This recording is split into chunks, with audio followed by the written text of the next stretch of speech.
Saludos a todos quienes se atreven a pensar y cuestionar. Hoy les traigo un video importantísimo que va de la mano con el de los sesgos cognitivos y es el dogmatismo político. ¿Qué es el dogmatismo político? De hecho, el dogmatismo, tal vez escuchaste ya la palabra, es como una certeza inflexible, es decir, una verdad, algo que se cree que es verdadero y que no se quiere criticar de ninguna manera. En política, el dogmatismo político sería la adhesión inflexible a un conjunto de ideas o de creencias políticas sin cuestionarlas. El dogmatismo tiene su contraparte, ¿no? Otras formas de pensamiento político como el pragmatismo, ¿no?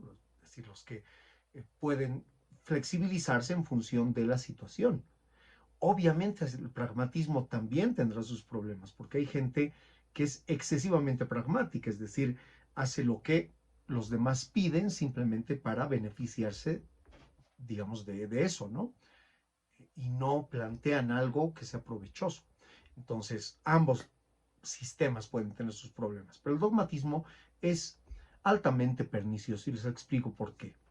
El dogmatismo tiene como características la intransigencia, es decir, el rechazo a modificar las ideas o a negociar. Por lo tanto, el dogmático no, no quiere, así se mete en un debate, así participe de una discusión, entra con la idea de que su idea es la verdadera, su idea es la fija y no puede permitir que el otro le convenza. O sea, de hecho ya entra para no dialogar. Tiene una visión además dicotómica. Esto es a lo que le llamamos maniqueísmo político. Es decir, ustedes o nosotros. El mundo es percibido en blanco o negro, en enemigos o amigos. ¿Sí? Y eso debe recordarles a muchos de ustedes cómo en sus diferentes países se maneja el sistema político, ¿no?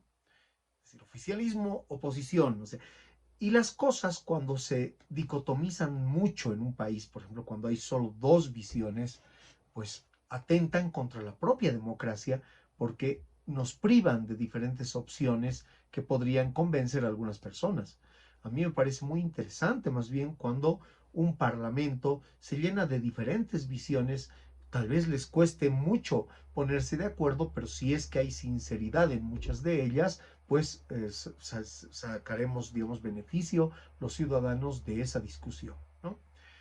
Eh, por otro lado, hemos hablado ya de intransigencia y visión dicotómica, por otro lado tenemos el conformismo ideológico, es decir, la idea de que se va a seguir ciegamente al líder o al partido. Y aquí, ojo, ¿no?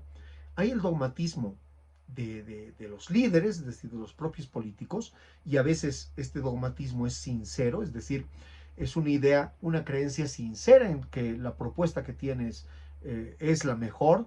Obviamente aquí la ceguera sería que no quieres discutir para probar esto racionalmente, ¿no? Eh, pero es altamente pernicioso, no solamente cuando el líder es el dogmático, porque puede volverse una persona muy autoritaria, sino cuando la gente es dogmática, es decir, los seguidores, ¿sí? Nos nublamos la vista, ¿no? Por defender una u otra posición. He visto con tristeza, por ejemplo, eso en la Argentina, ¿no? Kirchneristas contra mileicistas, le podríamos decir, ¿no? Seguidores de Milei. Dogmatizados totalmente. Por un lado ya conocemos el kirchnerismo, ¿no? Es decir, que es lo que propone, pero no se centra en una sola cosa, se tiene una visión, digamos, de izquierda, criticable desde muchos puntos de vista. Pero Milei ha lanzado una fórmula que es muy cuestionable a nivel teórico, muy cuestionable desde la práctica, ¿sí? Porque en los lugares donde se ha practicado el liberalismo, el ultraliberalismo que él propone, aunque le llame libertarismo, ya hablé en algún lado en un corto de esto, eh, no ha funcionado. Los mismos promotores del ultraliberalismo, que son en este caso el Reino Unido, Estados Unidos, nunca han sido enteramente liberales. Siempre han actuado con proteccionismo. ¿Sí? Es decir, y ahora mismo, ¿no? En el caso de Europa, fíjense, La China produce autos eléctricos bastante baratos, bastante más baratos que Alemania, por ejemplo, que es el gran productor, digamos, automotriz en Europa, y le ponen un gravamen a estos, impositivo a estos vehículos, afectando a la población y además no respetando el juego del libre mercado. ¿Sí? Entonces, echan por tierra, digamos, las ideas y los tontos que por ejemplo, en los países latinoamericanos y africanos que habíamos rifado nuestras cosas alguna vez, pues nos damos cuenta de que aquí hay una doble moral, ¿no? Pero no vayamos a extremos, ¿no? O sea, no estoy diciendo que todo libre mercado sea negativo ni nada por el estilo, ¿no? Estamos hablando de las cosas ultra, ¿no? De esas recetas que parecen radicales, ¿no? Después está la descalificación de la oposición. Es decir, todo lo que han hecho está mal. Todo lo que dice la oposición, o sea, los que están al frente, está mal. Es decir, yo entiendo que en el marketing, si tú dices que el otro ha hecho algo positivo, tal vez pierdas cierta votación, pero sería lo que todos debiéramos hacer. Es decir, tener honestidad intelectual y reconocer que entre todas las cosas probablemente malas que se han hecho en un gobierno o que plantea una postura determinada, pues pueden haber cosas rescatables, ¿no? Y ¿para qué se hace eso? Para polarizar, ¿no? ¿Qué causa estas visiones tanto de los líderes como de los seguidores? Donde yo les digo es todavía más pernicioso porque los seguidores eh, son todavía más ingenuos, ¿no? Lo que causa es una ineficiente educación, es decir, falta de crítica. Cuando no tienes una educación crítica, la educación básicamente es un adoctrinamiento. O la mala educación en el sentido de que te han hecho incapaz de juzgar, incapaz de criticar, incapaz de decidir con un conocimiento informado. Otro problema ligado a la educación puede ser el entorno social, es decir, todos han sido en mi familia de izquierda, por lo tanto yo también voy a ser, ¿no? O todos han sido de derecha, ¿no? La izquierda es perniciosa y nadie en mi familia es de izquierda, todos somos de derecha. Eso nos puede afectar, o el país mismo que proponga eso a nivel social, ¿no? Y los medios de comunicación que son lo más pernicioso.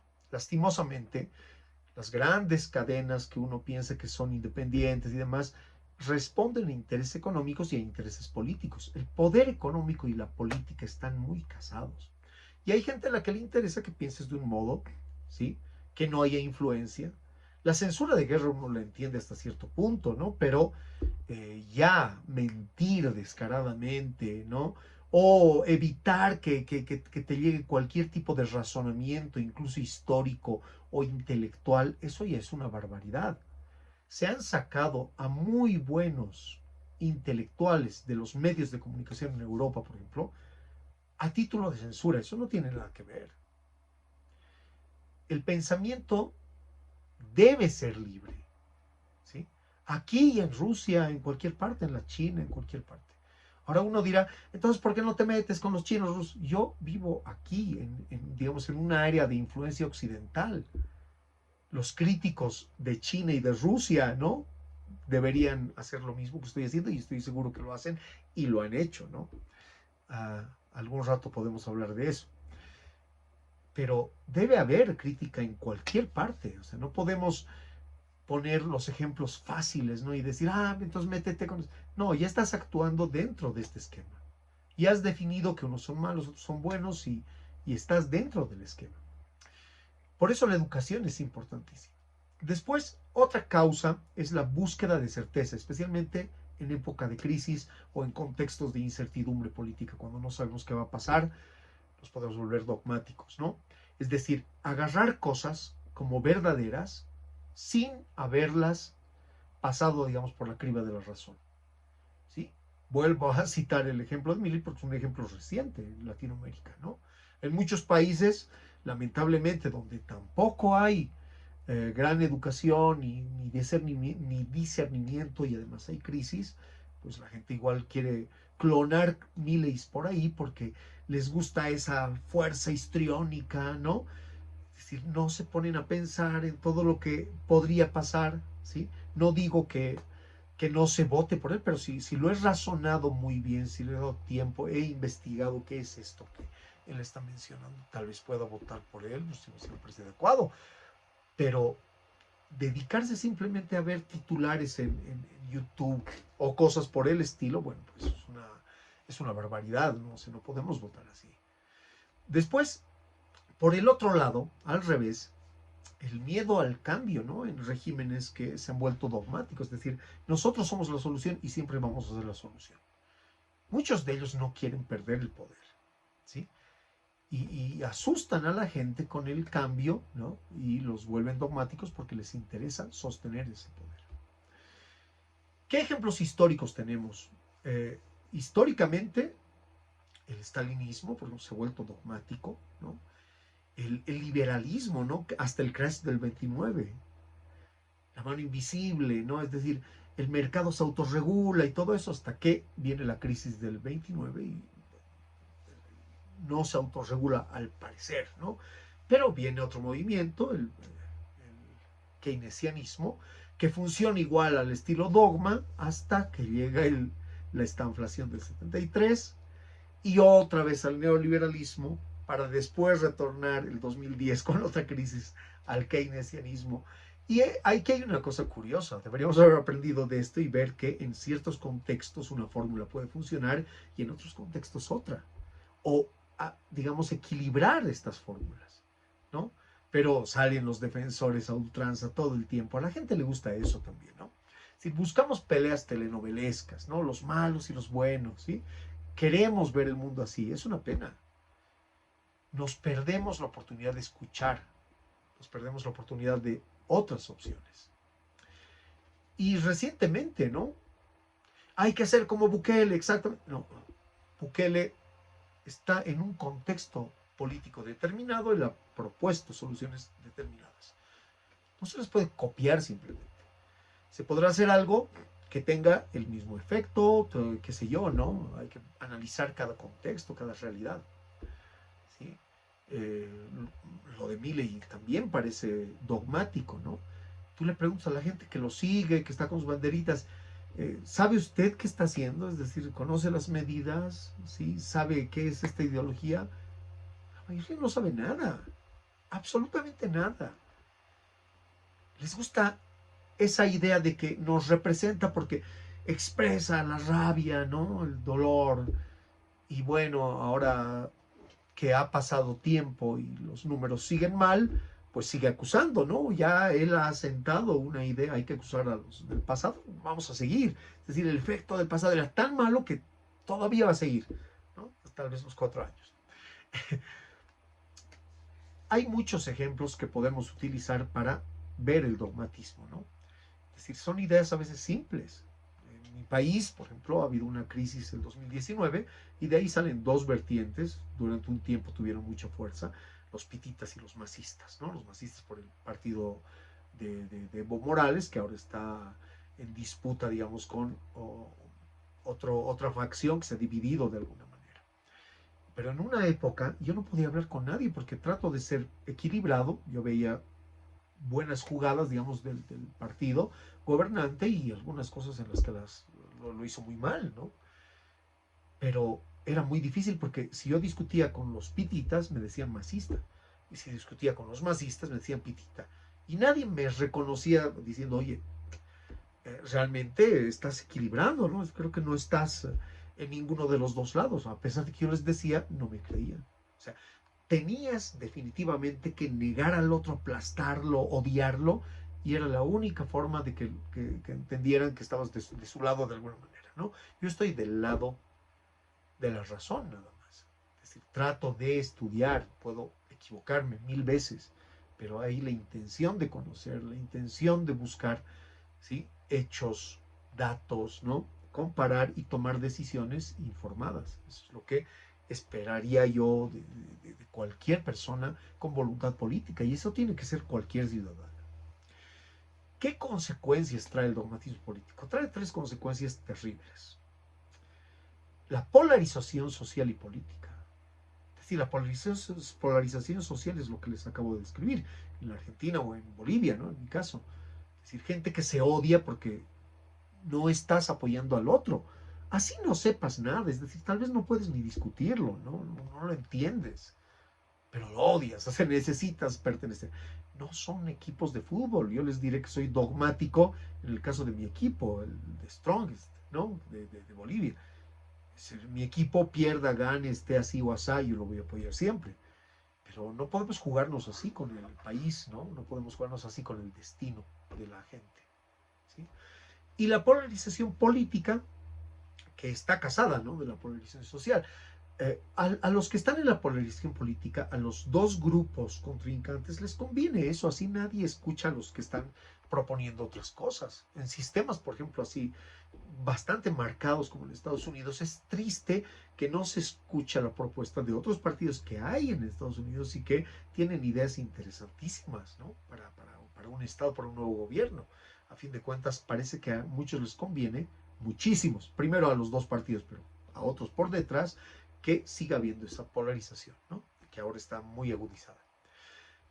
Eso a veces la polarización lleva a la represión de las libertades, porque cuando uno sale al poder, bueno, va a negar a los otros, va a tratar de mutilarlos, ¿no? Y va a tratar de evitar que hablen. O sea, eh, la, el coartar la libre expresión es uno de los efectos más nocivos del dogmatismo. Y no lo ejerce solo el Estado, lo hacemos los dogmáticos, ¿no? Los que estamos en la calle. Es decir, el otro no va a tener razón y yo inicio la discusión no para convencerle, simplemente para gritarle y para mostrarle que yo tengo razón. Y si no lo hace, ya hay gente que incluso se pone violenta, ¿no? Es decir, el impedimento al diálogo, ¿no? Y en consecuencia al progreso social. ¿Cómo lo podemos combatir? Este canal, precisamente estos videos, son una forma de combatir el dogmatismo político. Necesitamos fomentar el pensamiento crítico sobre las cuestiones políticas y necesitamos fomentar la educación política. Pensamiento crítico, la gente toma la crítica como sea, herramientas, conocimiento de lo que está pasando. Por eso el video de los sesgos cognitivos, por eso este video, ¿no?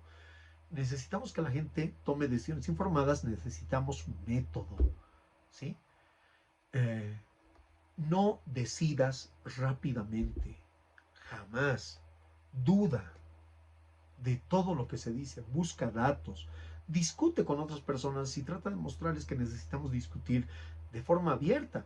Es decir, hay que ir a una discusión, y eso es muy interesante cuando hay gente para eso, donde vas con la intención obviamente de convencer al otro porque has investigado, sabes algo, ¿no?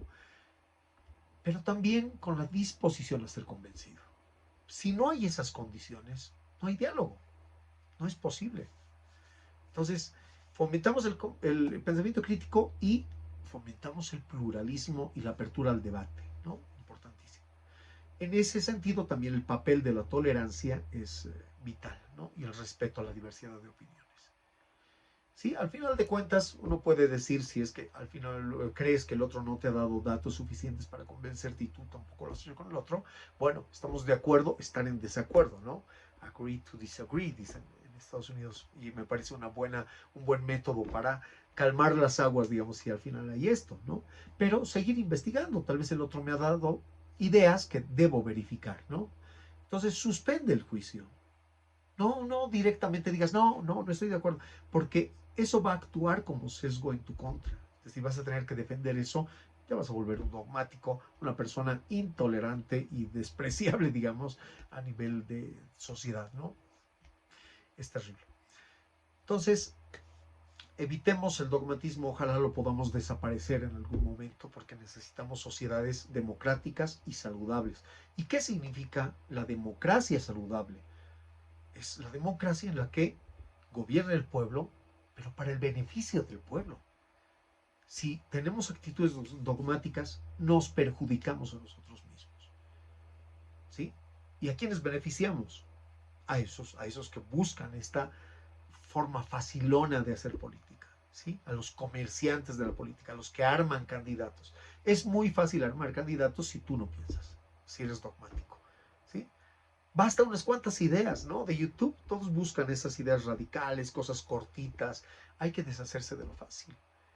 Obviamente no te vas a meter en cosas muy complicadas, pero hay varios canales de teoría política donde te dan ideas muy interesantes. Hay gente académica realmente, ¿no? Que no busca esos titulares rimbombantes, ¿no? Tal X destrozó a tal. Y cuando ves la cosa, no es así. Tal vez gritó más, nada más, ¿no? Tal vez amenazó, insultó, y eso te parece bien, ¿sí? O sea, vas a tener un tipo en la presidencia o en algún cargo que insulta a los demás, que grita, que no les deja hablar, que parece fuerte. ¿Eso te gusta? ¿O vas a tener una persona razonable que en un momento te pueda decir con firmeza, esta es la verdad, así estamos, hagamos esto, no hagamos, decide, estas son las condiciones, ¿no? Que forme un equipo con gente igual pensante, ¿sí? Si no nos calmamos al decidir, va a seguir reproduciéndose esta cadena de malos políticos que hay en todo el mundo casi, ¿no? En Europa es lamentable. Están en la época de los peores candidatos, de los presidentes menos preparados académicamente. Y en Latinoamérica no estamos mejor, ¿no? Cuestiona tus propias ideas. ¿De dónde sacas las cuestiones estas que mencionas a veces? Que facho, que comunista. ¿Sabes lo que es eso? ¿Entiendes las doctrinas? ¿Sabes la diferencia entre izquierda, derecha realmente? ¿Sabes la diferencia entre socialista e izquierda? ¿Sabes que es un trotskista, un comunista y todo eso? Entonces, infórmate. ¿Conoces la historia? Las cosas no han comenzado el 22 de febrero en la cuestión Ucrania-Rusia. Las cosas no han comenzado el 11 de septiembre con la cuestión del terrorismo. ¿Sí? ¿Sabes lo que ha hecho Estados Unidos antes de eso? ¿Qué hay antes? Las cosas no han comenzado el 7 de octubre para Israel. No, ni para el pueblo palestino. ¿Qué hay detrás? ¿Cuáles son las causas de todo eso? ¿Tú crees que el mundo está lleno de locos que quieren ponerte bombas por ahí? Los malos y los buenos. No es tan simple. Informémonos si necesitas algo. Estoy aquí para ayudarte un poco. Saludos.